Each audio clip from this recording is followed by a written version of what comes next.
Season 4, Episode 4. I'm here on Veterans Day. Happy Veterans Day to everybody. We're here to roll off another episode. I decided, just to get my day started with the podcast. So here I am, here we are, and let's get it rolling. So ahead of tonight's matchup for Thursday Night Football, we have the, Thursday Night Football. There, tonight, it is, Jesus, all right, pull up the game. Tonight, we have the Ravens and Dolphins tonight. Oh, it sucks to be the Dolphins. I'm so sorry. Yeah, there's no stopping Lamar Jackson. That team is in shambles right now. Dolphins don't stand a chance. That is going to be a very, very high-scoring game for the Ravens. Maybe not so much for the Dolphins. Dolphins defense might be on the field like 60% of the game, which is not ideal for them. So the only thing that the Dolphins have going is they just pulled an upset. They've pulled upsets in the past. They're not a great team. They're 2-7. Ravens 6-2. Ravens are a definite playoff favorite at the time being. Yeah, that's not looking too good for the Dolphins. That sucks to be them. They're playing a team that they don't even stand a chance. So any type of rebounding that they planned on having, not happening now. So sorry, Charlie. So this weekend's matchup coming up on Sunday, we got Bills, Jets, Buccaneers, and Washington football team, no longer the Redskins. Falcons, Cowboys, Saints, Titans, Jaguars, Colts. A couple lopsided games that are about to happen this weekend, I think. Then again, the Bills had a huge flop last week. They didn't score very many points, and they looked awful. But Lions, Steelers. Wait, hold on here. Yeah, still the same week. All right, Lions, Steelers, Browns, Patriots, Vikings, Chargers, Panthers, Cardinals, Eagles, Broncos, Seahawks, Packers. By the way, Russell Wilson is set, from what I hear, is set to come back this Sunday to play the Packers. How they will let him perform coaching-wise, just because he's coming off of a pretty significant time off and stuff like that. They might change his load a little bit, probably not too many throws, just because he's coming off a hand injury. Chiefs, Raiders, that's a good Sunday night matchup. That's a solid matchup. And then we have an NFC West, so they got an AFC West showdown, and the Raiders are in a must-win situation for Sunday night. That is a solid setup for Sunday Night Football. That's going to be entertaining. Hopefully, it's not lopsided. I'm rooting for the Raiders. I don't like the Chiefs just for the fact that they beat my Niners in the Super Bowl, but. With that being said, my Niners are playing the Rams on Monday Night Football. And, if the Niners lose another one, they're going to have to start considering who should be playing and who should not be for the rest of the season, especially in the quarterback situation. If your team ends up falling 3-6, I would say to start letting Trey Lance play some games. I mean, with the way the division's looking, Rams are 7-2, Cardinals are 8-1. we're barely breaking 4 wins on the season. And we're just about 10 weeks in. Let's see, yeah. Week 10, we only got like 8 more games, 8 more weeks to go. So the Niners are 100% in a must-win situation to be considered to even possibly even make wild card at this point, because the only thing that the Niners got going for them is the Seahawks need to lose too against the Packers on Sunday. And then Monday night, Niners have to pray that the Rams just, I don't know, lay on their backs and just let the offense do their thing. But Niners do have Kittle back. They don't have any, they have new injuries, but they don't have any players that just came back injured again. So that's a plus. We still have Jimmy. We have Kittle back. We have Debo still. We still have a decent amount of our weapons. Are we missing a lot of people? Yes, we did take a huge hit on the O-line. And there's just a lot of injuries that I can't even think of that they're going through, and they're going to have a hard time figuring that out. Since the last episode, the Braves did win the World Series. I was happy about that. Did not want to see the Astros win the World Series. So sorry to my friends that are Astros fans. They deserve the hate that they have. All right, and they had it coming, and they only got caught for 1 season of cheating. So who knows how long they were cheating. Anyways, Braves won the World Series. We just went over some Sunday night matchups. Now the Niners do have this going for them. The Rams defense is ranked 21st. And Niners defense is ranked 4th. Surprisingly, with the record 3-5. That goes to show you that we're losing our games offensively, not defensively. Because our defense is always on the damn field. But Rams have the best offense and they have the best passing in the league. That's harsh because our corners suck. We suck against teams that can pass. Not looking too hot. Everywhere else, Niners are mediocre. Offense 20th, passing 17th, rushing 19th. This is coming from NFL.com. And so, let's see. Let's see what the Raiders Chiefs are looking like matchup wise. I'm not a huge stats guy, but the rankings are kind of interesting to look at. Oh, yikes. So Chiefs top 5 offense, top 5 passing. For anyone that wants to know, 3rd in offense, 3rd in passing, and 10th rushing. Kind of shocking for a team like the Chiefs. Rushing for the Raiders is 27th. I think that's due to the fact that they do have a pretty big issue of they had some injuries early on. They did lose Henry Ruggs and their other first-round pick. I think Arnett is the guy's name. I think it was a corner for the Raiders. Raiders are taking some huge controversy heading into the rest of the season. They lose their head coach over some controversy about racism over emails from the past until who knows how long that was going on.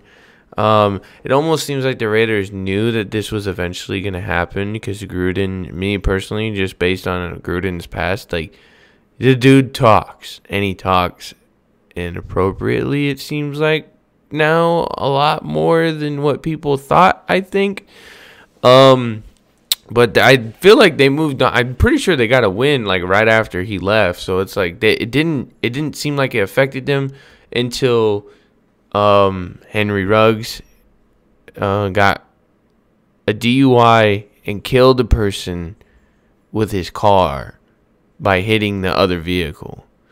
He destroyed the front end of his car, like it was gone. They were saying at one point he was traveling at 156 miles per hour and was 2 times over the legal limit for alcohol consumption in his system.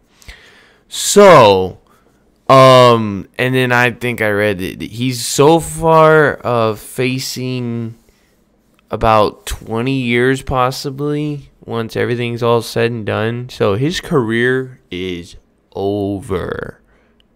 He's not going to be able to come back in the league. Life's all about choices. And his choices that he made were the worst in that situation. You make millions of dollars. You could have paid for an Uber to come get you for probably $20. I think he was in Vegas when he did this. So yeah, $20-$30, man. You make millions of dollars. That's nothing. That's nothing for him. It's just life's about choices, and who knows what made him get in the car, why he was in the car, why he was going that fast. That obviously, especially the person he killed it was a 23-year-old woman. Is he young, and it's clearly he didn't care, and he's lucky to even be alive with how fast he's going, and now he has to face the consequences, and life's about choices, like I said. This Raider-Chiefs matchup, the Raiders have this going for them. They have a top 5 defense. They're top 10 almost in everything except for rushing. Offense is 11th. Chiefs defense is pretty sure the worst in the league. Their defense is, and Raiders have good running backs. So, and Chiefs specifically, just because I'm out here in the Kansas City area, always seeing Chiefs games. Chiefs are terrible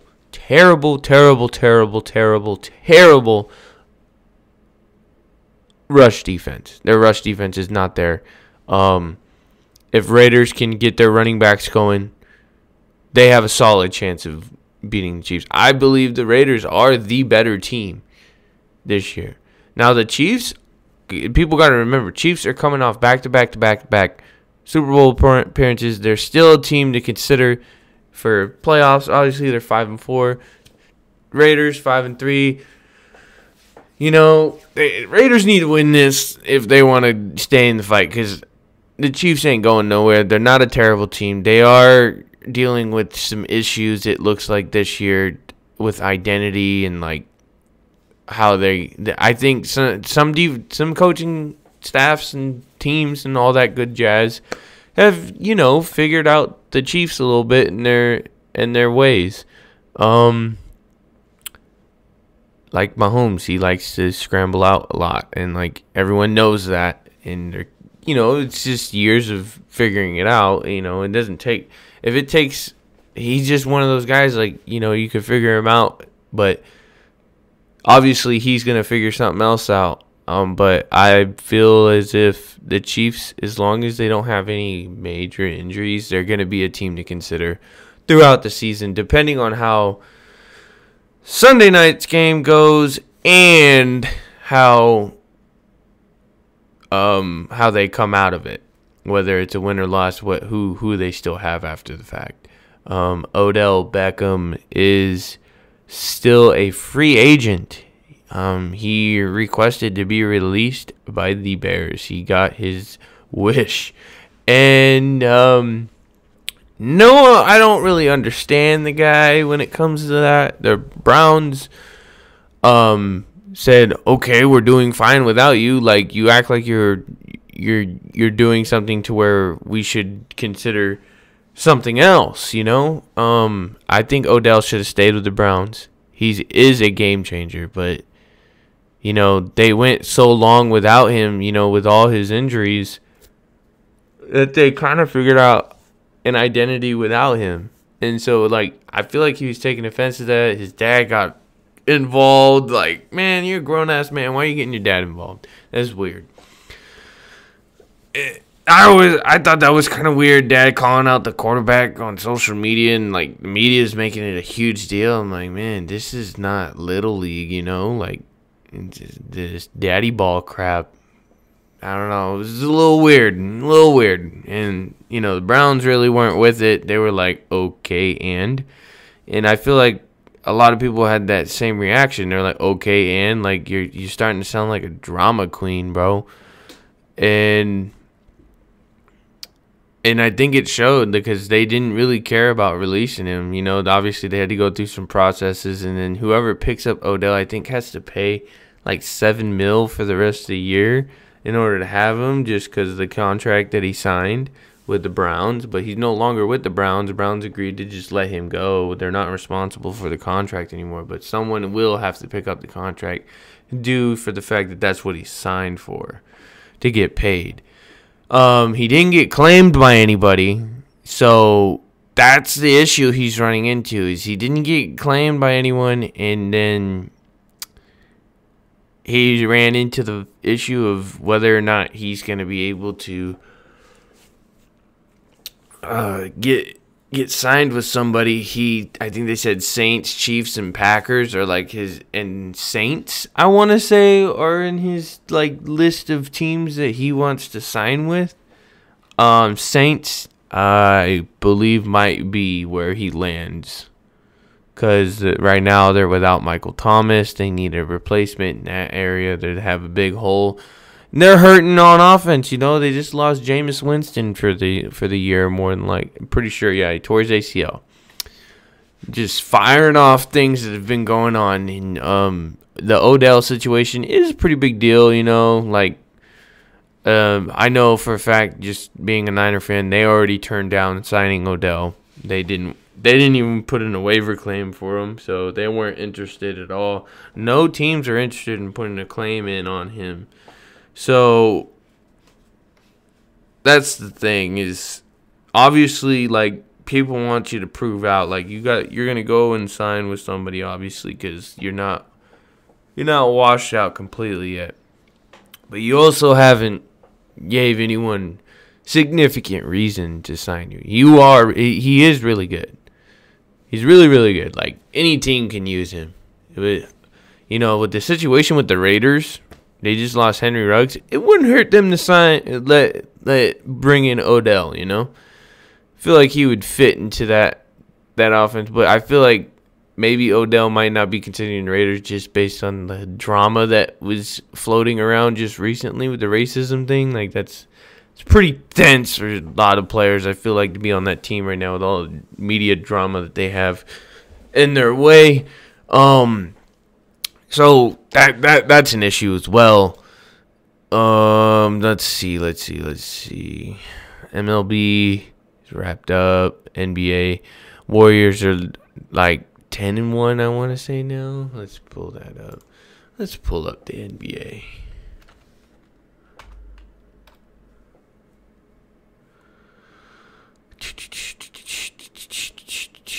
All right. Yeah, Golden State and Chicago are like booming right now. Booming.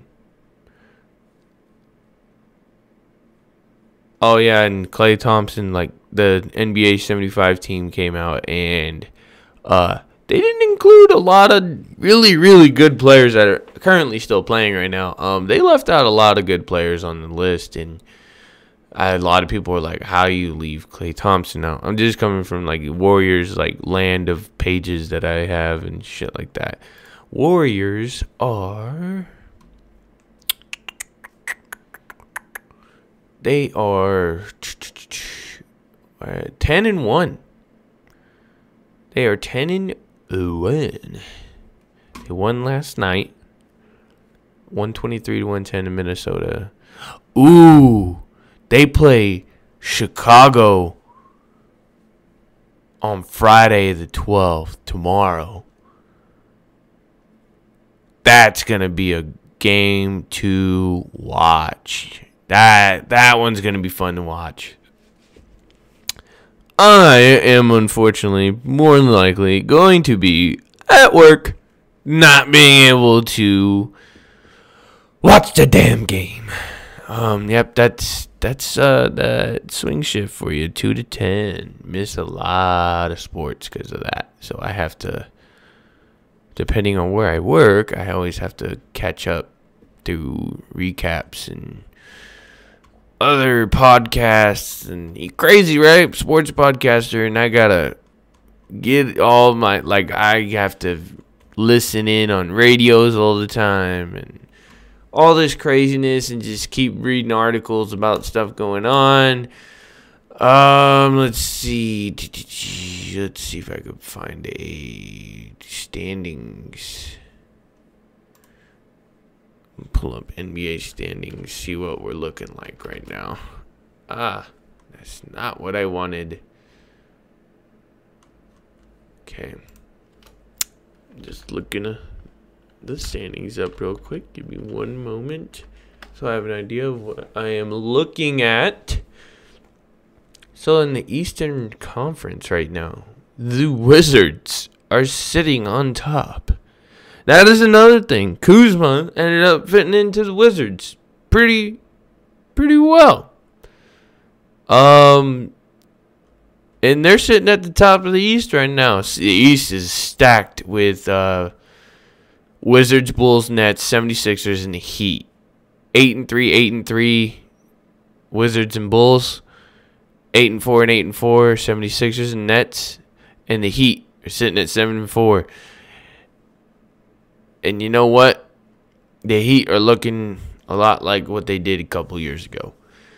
And then we pull up the Western Conference. Warriors 10-1. Warriors are looking a lot like their old selves. They're doing this without Clay. That's what people need to be worried about. They're 9-1 in their last 10. They're doing all of this without Klay Thompson. They're off to a very hot start. Jazz 8-3, Suns 7-3, Nuggets 7-4, Mavs 7-4, Clippers 6-4, Lakers 7-5, coming back from a rough start.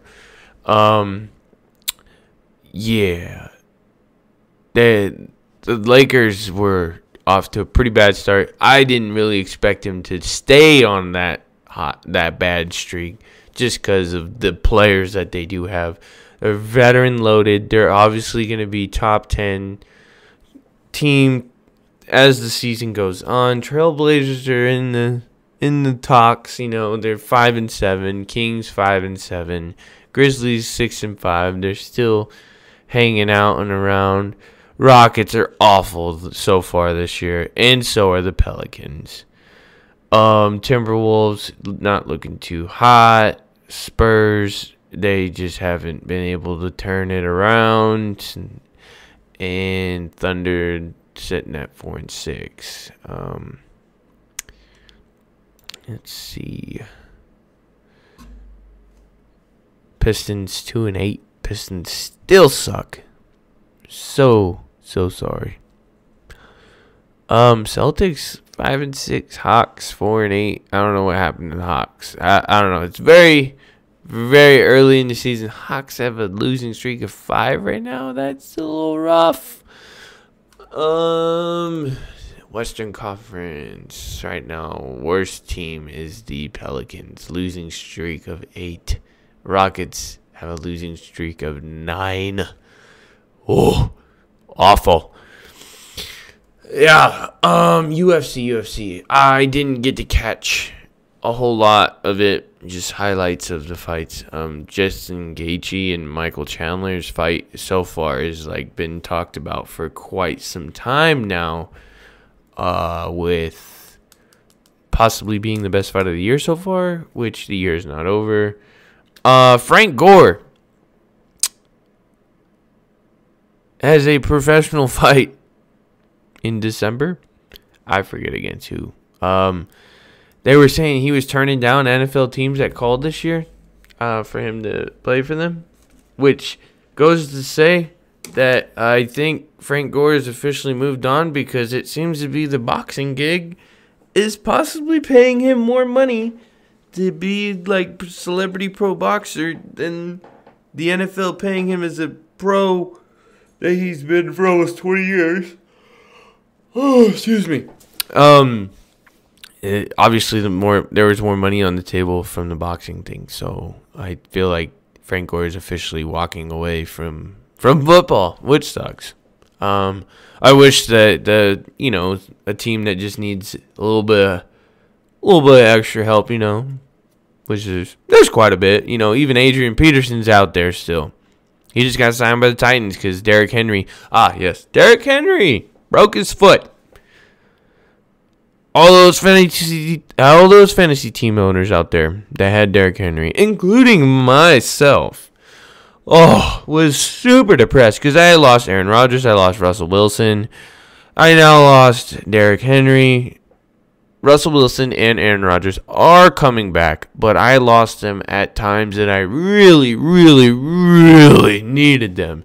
And now my fantasy team is looking like freaking trash. I mean, I picked up Carson Wentz to replace all that nastiness, and he fired off last week, got me 24 points. So that was a plus for me. Derrick Henry, though, I just kind of scrambled for whatever best running back was available, and I picked up Kenyon Drake again. I don't know. I picked up a Peterson, and, he 9 points in fantasy. I did some flipping, flopping with my lineup, and it's just a mess. Fantasy this year, it's always like that every year, depending on what player you have, but yeah, I need to reevaluate who I draft in fantasy, I think, because it's getting a little annoying. I keep getting told, yeah, draft that guy. He's going to do you good. What does he do? Get hurt every damn year. Hate it. I think I had Rodgers last year, and he ended up getting through the season, but an MVP season, so he ended up doing me solid. But this year, you can never get back-to-back years with one guy. Never. They always get hurt or something, out for whatever reason. Now with the COVID crap, you're guaranteed to lose a guy for 2 weeks, and it's like it can get anybody. That's what sucks about the COVID situation, is like it can get any of the guys vaccinated or not. It even sucks even more when they're vaccinated and they get it, and you're like, damn, couldn't even fight it off with the vaccine. Blah, blah, blah. It's like, fantasy football this year is just tough. Let's see. I did go. I want to bring up something. Mental health. Mental health is a big deal. I'm currently, I seeked help. I mean, it's normal. Everyone goes through it. But, I think the first thing that you have to acknowledge if you feel like you have a mental health problem is you have to acknowledge that sometimes you just need help. And trying to fight it off yourself sometimes can make it worse. And I think I definitely reached a point where I just said, I need help. And I think that's the hardest thing for a lot of us, is just admitting that we need help. It's not, you can't always fix everything by yourself. Sometimes you need help. And I feel like people should be reminded of that. Asking for help is probably the best thing you can do. Whether that be from somebody therapist, anyone. Just say that you need help and you're not okay. Because it's all right to say that you're not okay. But yeah, I just thought I'd put that out there to the world, for people to listen to. Had some fun talking about some things. Obviously, there's been some significant injuries out there for football, and basketball's off to a hot start. Warriors are sitting back at top of the league in the West, and the Bulls. I don't think anybody expected the Bulls to be where they're at, or the Wizards. They were never really a team to talk about. They were hyping up the Nets. I mean, the Nets are right there, 8-4. Nets are healthy too. Just putting that out there in the universe. Bucks are sitting at 500 right now. Don't count them out. All right, guys. I really don't have anything else to talk about. Baseball season's over, so there's really no more baseball talk. We could, you know what? Maybe we could. maybe we could talk a little bit baseball. The final out for the Giants obviously didn't work out too well for them. I don't think a game should ever end off of a check swing. It should be reviewed. They got to figure out a reviewing process for some final outs of a game. Obviously, it's not going to be a check swing every time, but like I feel like certain things should be reviewable when it comes to a playoff game at that. So yeah.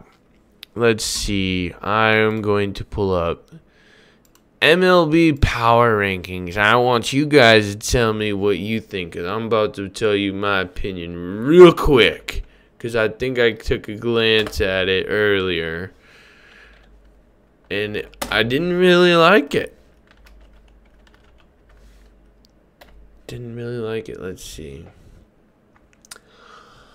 Dun, dun, dun, dun. Final rankings of the 21-year offer sneak peek at 22. Let's see. Boop. We're looking at it right now. We're about to pull it up. Let's see what we got here. All right. We got the number 1 team, the Braves. Why? Because they won the World Series. Duh. All right. Agreed. Won the World Series. Top team. Yada, yada, yada. Dodgers 2. No. Bad choice. They should not be number 2. No. Did they play as the number 2 team in the league? So here's my thing. You got the 107 win Giants. Best record in the MLB. Despite not making the World Series, why are they sitting at fucking 8? They should be top 5. Why the hell are they sitting at 8? Astros 6 should probably be like 2, 3. You know they made the ALCS. It should be sitting at 2 or 3. I don't know why the Dodgers are sitting at 2. They weren't the number 2 team, in my opinion. Giants got snubbed, even though their offense was terrible against that series against the Dodgers. Obviously, that'll be something they address in the offseason. I hope they are able to retain the lineup that they had, plus some. But Rays sitting at 3, I feel like, is a decent one. I think Giants should be sitting at 4. White Sox sitting at 5. I think that should be switched with Astros. Astros should be sitting at 5. White Sox didn't do too hot in the postseason. Yankees at 7 is over the fucking Giants. That doesn't make any sense. Red Sox 9. I feel like Red Sox should be closer to 5. Yeah, Red Sox should be bounced out by the White Sox. Blue Jays 10. Padres 11. Why are the Padres at 11? Why? They didn't even come close. Padres should be sitting like at like 20. The Twins at 20? What? Who made these power rankings? What the hell is going on? Orioles at 30 makes sense. D-backs 29 makes sense. Pirates 28, yeah, makes sense. Rangers, Rockies, Nationals. Shit, Rockies should probably be sitting closer to the bottom. Nationals, I think that Nationals just had like a fluky season. I don't know. Royals sitting at 24 makes sense. Yeah, Cubs makes sense. Cleveland, I don't know. Reds, Twins, Angels sitting at 19. I feel like Angels should be sitting closer to like 15. Philly should be sitting closer to maybe like where the Padres are. I think Padres should be sitting more at like 15. Philly should be sitting more at like 10-ish area, Yeah, that just doesn't make any sense. I feel like these power rankings are slightly off, a little bit off for a lot off for some teams. Dodgers sitting at 2, Braves sitting at 1. Should be Braves 1, 2. Hate to say it. Giants 3, Astros 4, Red Sox, and 5.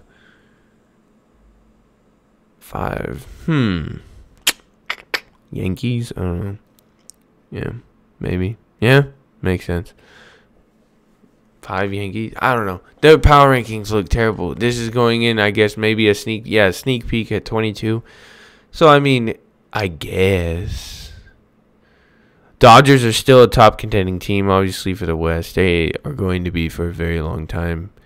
They do have some off-season things to handle. So does the Giants. Giants have a lot of guys that they didn't have on long-term contracts at all. Had a lot of one-year guys, and I feel like that might hurt them to have a run at it again next year, unfortunately. So there's that as well for them. But from what I can see, things don't look bad. But yeah, that's pretty much it for the baseball talk. I don't really have anything else to bring up. I'll be putting this on YouTube, Spotify, Google Podcasts, Apple Podcasts. It'll all be there. I don't really have anything else to bring up. Please subscribe. That's like the biggest thing. Follow me. I got a page on Facebook, page on Instagram, page on Twitter. Podcast is Let's Argue. Yada, yada, yada. Y'all know what to do. It'll be up shortly. And thank you for listening.